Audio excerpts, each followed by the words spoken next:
being a founder, it's quite a lonely place anyway. I'll be really real. Like, although having people around me every day, all the time, that are supportive and working on it, and it is quite a lonely place. I don't know many other founders, especially females, within this space.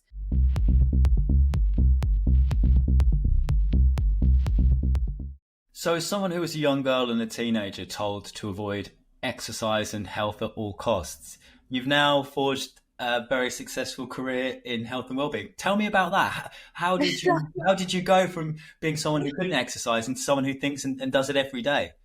God knows. Yeah, so I fell in love with movement, and I fell in love with how movement could change the way that I thought about life. I know that sounds very dramatic, but for me, it saved me.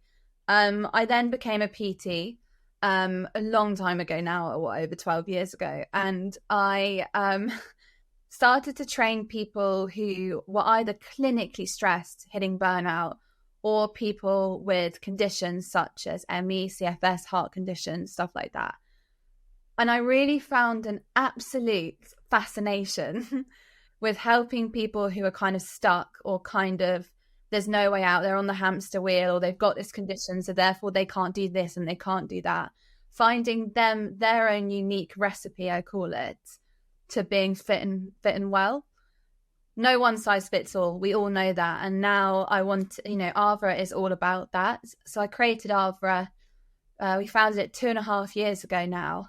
And I've always been a believer from my story that wellness isn't just about movement. It's multidimensional.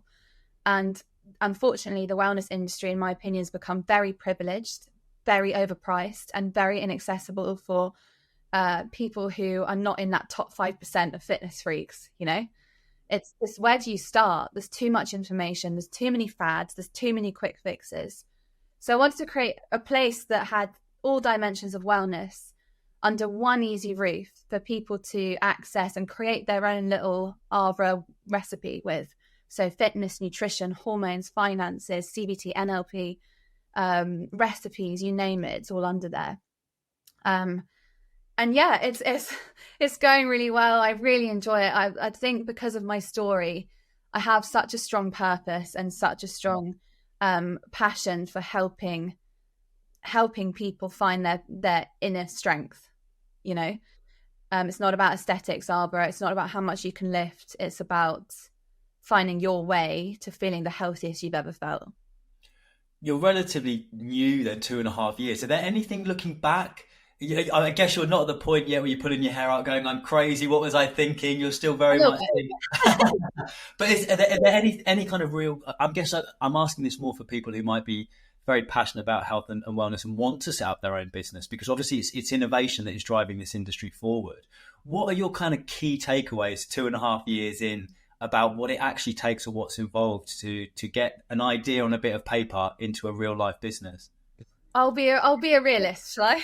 Yeah. It is a constant roller coaster. If you're going to run your own business, you have to have a personal journey or passion behind it. There's no way that I could have done this without having that personal agenda behind, like, as the backbone of my business. Passion is everything, and knowing and believing in your journey and what you want is just so important. Be prepared to take everything personally, the good, the bad, the ugly. It's not, you can't step away from it. So the highs are exceptionally high and the lows are exceptionally low. And there's where the resilience piece comes in. There are a lot of people around me who viewed the journey of ARVRA and have said you need to be pretty resilient. And we're, it's going pretty well, but running a startup is always difficult. 3, it's great fun. Let's look at the positive. It's great fun. I've got some amazing people. I'm so lucky to have some amazing people that have wanted to join my team and are helping me with this journey. I'm learning every day on the job how to do this. It's not something I've done before. Always go back to your why. Always go back to why you're doing it, because it's just, you can get lost in the sort of the logic and the sort of very financials and the very sort of strict rules of business. And actually coming back to your why is always going to benefit you. No, I was going to say, do you think anyone can do it, or do you think you have to have a certain personality type? Because I think there's a lot of, the self-help books, anyone can be a billionaire, all this kind of, there's a lot of marketing guff around it, but can anyone do it, or do you need to have something about you? I hate to say this, but I don't think everyone can do it. No, I'm barely doing it. No, I am. But you know what I mean? You have to have the get up and go. I say this about, people in my life, and it's no, I don't mean to be offensive at all, because I couldn't do what they do. But I honestly think you need to have some kind of something wrong in your brain to run a business. You've got to be a bit eccentric. You've got to be a bit mad.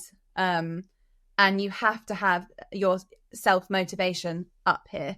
Every day you have to get up and choose to do that. Whereas, if you work in an office, which I personally would find way too hard. So I respect anyone who does that. We help people, we help corporates in offices, and I just don't know how. It's so respectful how they get up every day and go into the same place and blah, blah, blah. But yeah, you need the self-drive. You need self-motivation every single day. And you also need resilience. I keep going back to this word, sorry. I've used it too much, but you need resilience. No, and to be honest, when I first wanted to interview, resilience was what I wrote down in capital letters, because that is a thing I thought we were going to come back to. And I think I've spoken to a lot of people who have started businesses at various, still at the very early days, to people who have exited. And a common theme is the resilience is an absolutely central theme. But it's also dealing with people. You have to bring people on board with you. And more often than not, it's not anything kind of external problems with the market or whatever. It's more about finding the right people and keeping the right people. So I wanted to ask you about leadership. How fundamental is it? Because yes, you've got the passion, you've got that burning desire, but how do you bring other people along with you? Is that something you've struggled with, or something that's come easy? I think culture is everything. I mean, I think I could talk about culture all day. And I really hope that as a leader, I'm still learning how to be a leader. I'll put my hands up. But I do believe that I've created a really lovely culture for people to be in, which is how I think, managed to get these amazing, amazing people on board on my team. I'm very, very grateful. I think being a leader is not about knowing what's best all the time. It's about creating an atmosphere and creating a team that all learn from each other. They all have different skill sets and they all bring something different to the party. I think if you're looking at leadership as you know best and you're the top, then that's where things start to fail. We're all a very close-knit team, and we all have completely different strengths to bring to the table. How do you foster culture? Do you try and build the ideal utopian culture that you'd be working on, or do you have to tailor what you want to build for what is best for the business and or for the people? Give me a sense of how you go about actually building a culture for people watching this who are trying to emulate that. I think it has to be constantly nurtured. I don't think anyone can do it totally right. It has to be constantly nurtured culture. Communication is key, especially in a small startup. Like, I'm not going to talk about a massive corporation because I'm not in one of those, which I actually think I'm really lucky to have a sort of, they're almost my family, our team. But it's constantly evolving and changing, and you have to be accepting of changing constantly in terms of culture, listening to others, constantly being aware of what's going on around you, creating a forum for open dialect and ideas is really important, especially when it comes to hiring sort of Gen Z generation. Their ideas want to be, they want to be heard, they want a voice. And so, I think my answer is you constantly need to nurture it. You can't be like, okay, I've inputted this and therefore we have a good culture. It's constant. In many respects, it's probably harder the bigger the organization, because you're like a steamliner, right? You're literally going, and there's not really much you can do to move too far either way. When it's a small, nimble, growing company, as you say, having to nurture it constantly is almost essential. You mentioned Gen Z there, a lot of young people coming into the workplace. What are your initial lessons of how to get the most out of this generation? Because again, I don't want to go down the boomer talk and hearing, their work shy or whatever, but what's your frontline experience, Georgie? I think that Gen Z's really, from my experience, is just my experience, I have to be careful what I say. They really appreciate putting their feet in different roles and just sort of exploring what's best for them. They're very entrepreneurial, a lot of them. And so I think a fast-paced startup is really beneficial and attractive to them. I think they want their ideas to be heard, which everyone does, but I think more than ever. But I do think on the flip side, they need a bit more of pushing, and sort of nurturing and feeding within the workplace, as well as, coming up with initiative and being a part of the culture. But yeah, I think that you need to be really open-minded. I think that the one thing I can say is I'm a millennial, Gen Z, and we've got all sorts of generations in my team, and they're very different in the way that they want to work and the way that they communicate. And it's just being aware of how different people and different styles need to come together. So I think I've had a bit of a sticky time navigating that. But I think we're there now, and I think everyone just has to be acceptant of different styles. What about you? I've spoken to a lot of female CEOs at various levels of or sizes of companies in health and wellness. And Georgie, one thing that everyone admits to me is that at some point they deal with some sort of imposter syndrome, right? Because there is still a mass, the majority of CEO or high executive positions in companies are men. And there are challenges that men don't understand that women have to deal with when trying to run a business and grow a business. Talk to me about your experiences. Does any of that resonate? Yeah, I mean, imposter syndrome is something that I battle with every day. I'm just like, what am I doing? And where am I? And how is this happening? And, especially because running a startup, you've never experienced, unless you've run a startup before, you're almost flogging it. You're just winging it, That's what it feels like. And it's learning to trust yourself and trust your decisions and trust your mind, which is a really difficult. I haven't got there yet. I'll put my hands up. And it's really difficult. Imposter syndrome is something that I think every founder actually experiences. I don't think it's abnormal.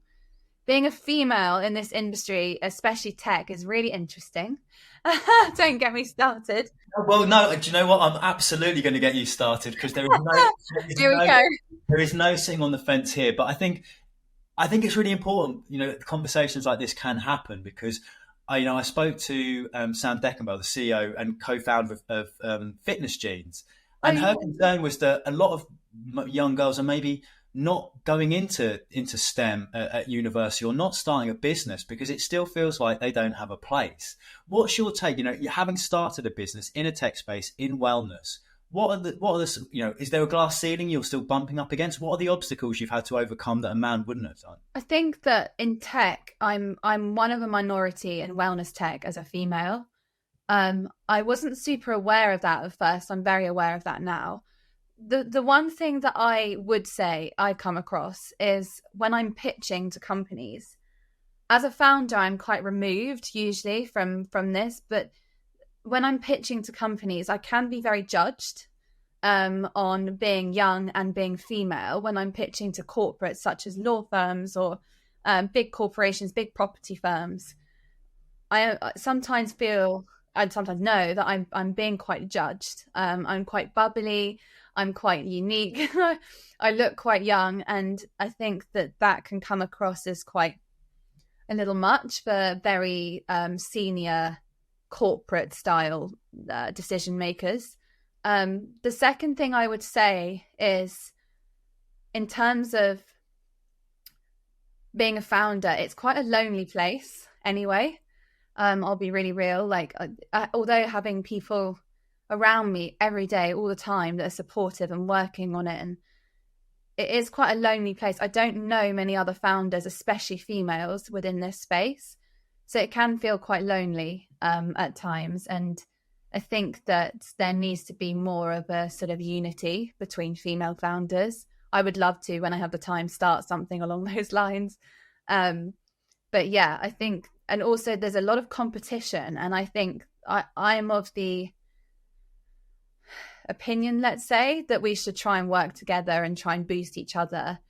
I think females, I'm not being sexist, I think females can adopt that mentality a lot easier than some men who find it quite of a competitive space, and therefore when you're having conversations with them, it's quite difficult to feel that support from other Really? families. So it's a case of if you, in your experience, potentially sometimes women are getting them, then pulling up the ladder rather than offering a hand to bring other people up. Is that still common? Yeah, it is.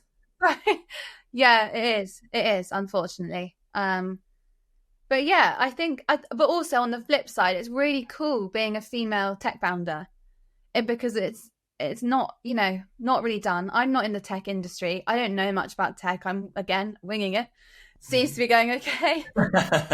And I think that's a really cool space for me to be in as well. So there's pros and cons. Well, when you are, you're struggling with the imposter syndrome, or you've had a big pitch and it's clear that they're not taking you seriously, for lack of a better phrase, because of your gender or your age, or you're feeling lonely, what do you do? Does it always resolve about coming back to the why? Is that almost the central hub that the homing beacon you always come back to regardless of what's happened? I think it definitely knocks me sometimes. I won't lie. Like it can definitely be quite confidence knocking if someone, I've been faced with pitches where they've said I'm way too young to run a wellness business, or I don't have the experience, blah, blah, blah. And that's fine. That's their opinion.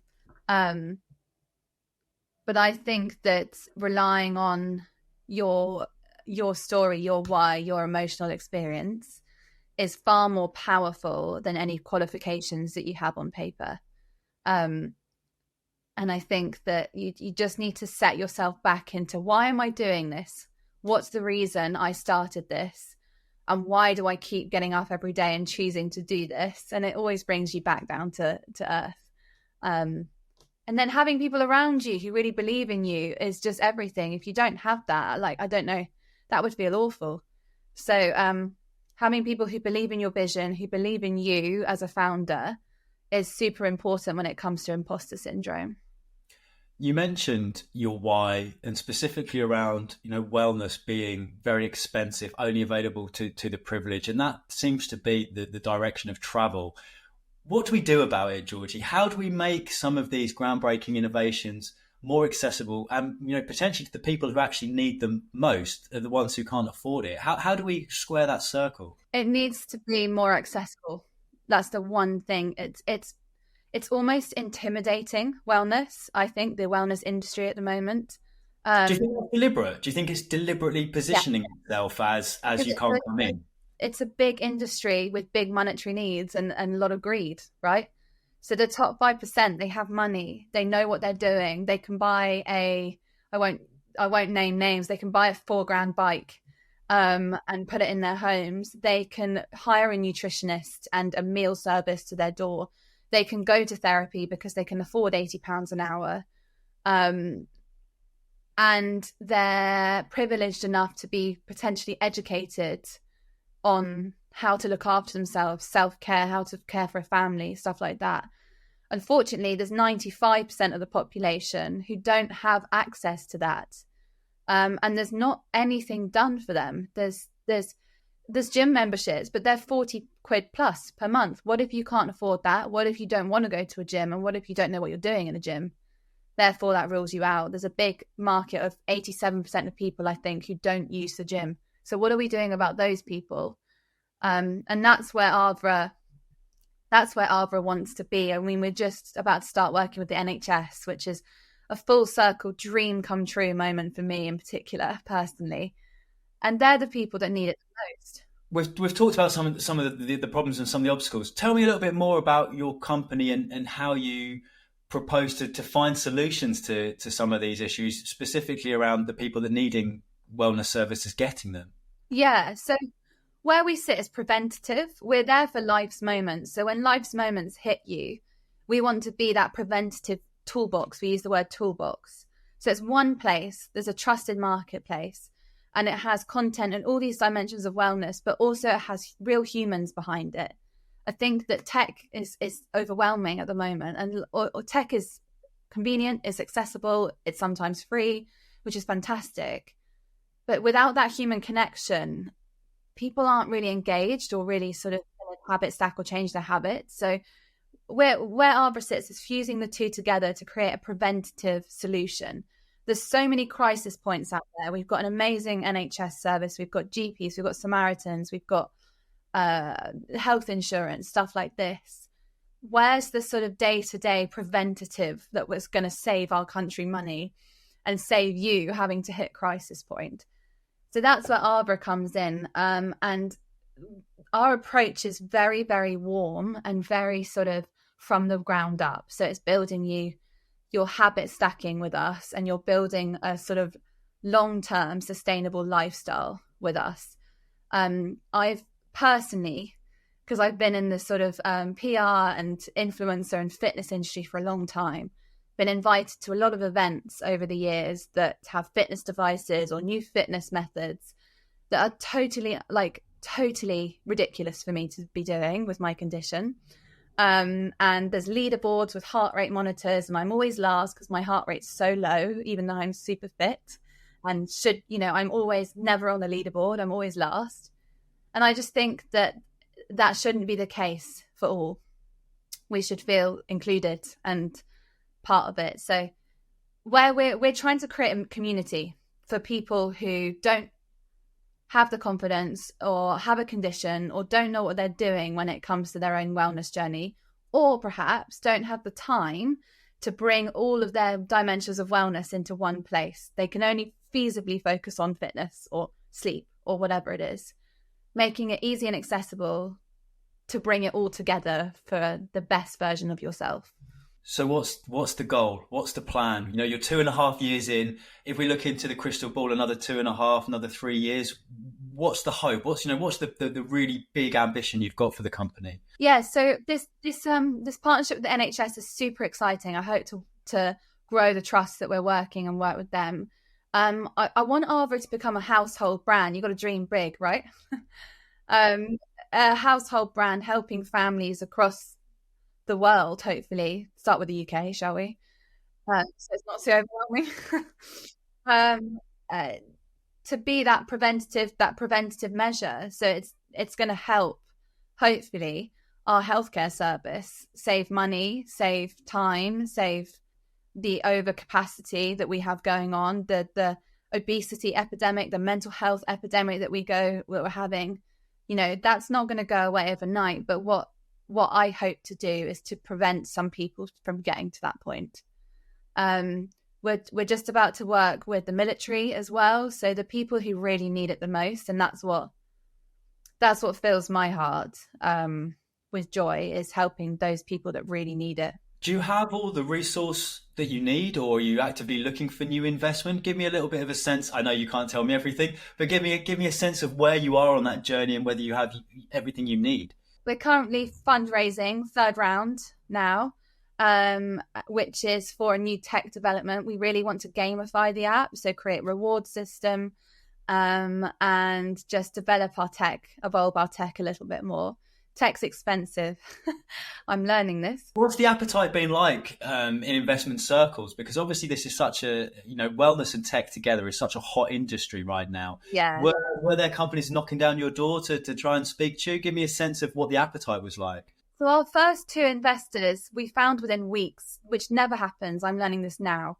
It's taking a bit more time because there's not a lot of investment going on at the moment. It's very competitive, not just in my industry, but in a lot of industries. It's very sort of a bit dull at the moment, the market. Our first two investors we literally found within a week or two, which is unheard of. And I genuinely think it's the story and the purpose. Like, if you're going for investment, I'm not an expert. I've only been through two angel rounds. But from my point of view, they always invest in the person. One, that's not bigging myself up, but I've got an agenda. I've got a purpose. They always invest in the person. And two, they invest in the future plan, like the potential of the business. So if you're going for investment, it's always worth being like, this is what I want to do with the business going forward. and this is how big it's going to be, and this is how I'm selling you on my dream, basically. You got to have something different. It's such a competitive marketplace, right? Absolutely. I'm going to ask you, Georgie, to look into your crystal ball again for what do you think are going to be the next big trends in health and wellness over the next 5-10 years. I've spoken to a lot of people around personalized medicine, personalized supplementation. It seems that personalization is the way in which the vehicle is headed. But what else are you noticing? Where do you think we're going to see the most interesting innovation in this space over the coming decades, say? I can hear my colleague, his voice being, we'll have a domestic about this afterwards, put it that way. Me personally, I think the world is obviously going tech crazy. AI is going to take over most things. Biohacking, we're all going to get completely obsessive with our health, with devices and glucose monitors. And not that there's anything wrong with that. I think it's fantastic, the biohacking scene that's happening now. And we're all learning so much more about how our DNA impacts how we move and how we eat and how we sleep and blah, blah, blah. But I actually think it's going to do a complete U-turn on that some point in the future. I don't have my crystal ball on timings, but in my opinion, nothing can replace human connection. And although we're going to look to implement AI in ways on our app to create bespoke programs, we're never going to get rid of that human connection element. And I think things fluctuate in terms of tech all the time. So AI is on the up, tech is on the up, digital is on the up, but I do think we're going to come back to a place of human connection at some point. It's never going to be replaced. Personalization, is the big word. It's just, if you can come up with a product to help personalize someone's journey, which is what I'm trying to do. Say if you've got cancer and you're in a hospital and you want a wellness program for you, if someone can create that holistic 5-dimensional wellness program, that's where the world is going. That's what we're trying to do. So don't steal it. Basically. It feels as though much of the wellness space, outside of people with chronic or conditions that require medical intervention, a lot of the continuous glucose monitor, the sleep mattresses, Whoop, all these other products, a cynic would say they're aimed at the worried well, right? It's about getting money off these people to give them a slightly better insight into their health. And I guess there's another fear that you can become overwhelmed by all this data, your heart rate variability, your VO2 max, how well you've slept. Do you share any of those concerns that we're in danger of just too much data? I absolutely couldn't agree more. And I know that everyone's different. Like I said, I mentioned my colleague, he's like data driven and he loves all of this. I hate it. I don't wear any wearables. I don't like being told I'm not sleeping enough. I don't like being told my oxygen levels because I know they're low. And I think that this obsessive nature of tracking our constant stress level or glucose level is good in some instances, in some situations, but can be very toxic. It's like the era of, I'm a 90s child, grew up with MyFitnessPal and stuff like that. That became pretty toxic pretty quickly. And I think life is for living at the end of the day. It's not for tracking every move on your wearable. So I'm a bit of a seesaw person. I see the need for it, and I see the absolute incredible technology and science behind it. It could really, really help in a lot of dire situations. This personalization and this sort of data that you get as a person. But I also think that it might go too far at some point. There's an awful lot to be said, I think, for remembering or relearning how to listen to your body and how you're feeling rather than a 2-digit readout on an app. And I think a lot of people probably do lose sight of, actually, I feel great today, I'm going to go for a run. Even though the watch or the app is telling me I need to rest, I'm going to just listen to my body. And I think a lot of people really benefit from that. Yeah, I agree. Intuitive living is my middle name. Because for me, like, wearing wearables is not a good thing for me because of my pulse and my oxygen levels. It's never that accurate. I think you've hit upon another big thing there, where there is still probably quite a significant gap in between the accuracy of what we're being told and what's really going on. Until that can be satisfactorily bridged, I mean, these tools are probably best as a nice and interesting fact, rather than I need to know this information and base my lifestyle Yeah. decisions upon them. I think they're a great educational tool. I think if you're someone who's lost connection with, let's say, your stress levels, let's say that let's use those, and you're constantly stressed and you're finding yourself in this fight or flight cycle, then using a blood glucose stress monitor or a Whoop, let's say, sorry, I shouldn't name brands, a wearable to track when you're stressed is a good educational piece, but it's not a lifelong thing. It doesn't mean it has to be on your wrist for the rest of your life. And stuff like, tracking your food, I'm really against it. But if you're struggling with eating or disordered eating, or you want to lose some weight and you're not educated, then they can provide that education for a few months. So you learn what nutrition is. There's better ways of doing it, I think. But if you want to learn that way, then you learn, and then you come off and you intuitively eat. That's my opinion.